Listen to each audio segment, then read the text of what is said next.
Hi there, this is Art and Such with a modified donkey to go with my Shrek collection. This pattern is modified from PG Loomis's nativity scene donkey, and I stuck mostly to the pattern. I didn't have any light gray for the snout, but if you do have that, I strongly recommend you use it. Some of the changes I made were to the ears. I wanted them to be longer and to have gray in the middle, black on the outside. So this was the layout that I used. That's a single black band going from each of the top pegs to each of the second pegs. 3 sets of double gray bands going down the center pegs. And if you want it to be shorter, you can always do it a little shorter as well.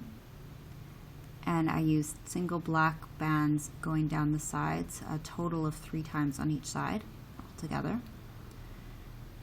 Double black bands going to meet in the middle from the 4th peg on either side to the middle of 5th, overlapping each other.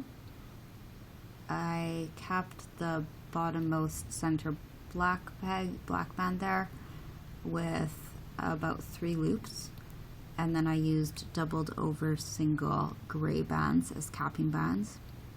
And to loop up, you would go under your cap on that 5th peg down and retrieve your side bands and bring those under the cap into your sides.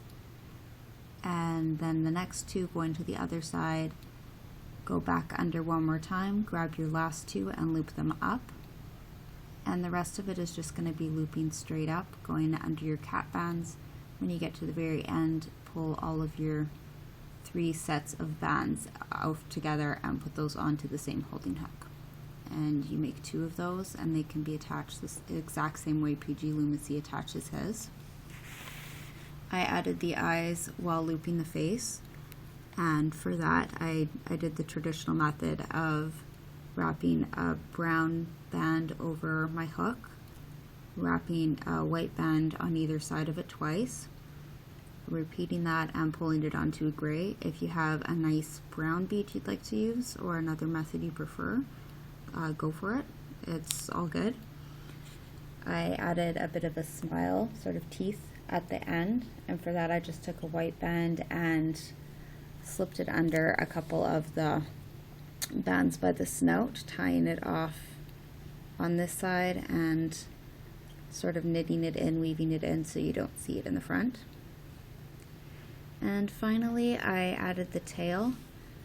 For this I used, just bring that a little closer here, a single black band looped about 4 times over my hook, threaded onto a doubled over gray, and then you thread that doubled over gray onto a second doubled over gray, and do that one more time, and then you can put that on a single band. And what I did is I used this to cap off the end of the body when we were finishing the project. So I slipped my hook through all the final loops. I pulled up the 2 loops that came at the bottom of the tail. I brought it through all my loops on the end of that loom there, and then I made a slip knot pulling the tail under those bands. So there you have it. There is my donkey from Shrek. I'll put my references in the description, and I hope you check out those videos. Some really great things on that site. And thank you for watching.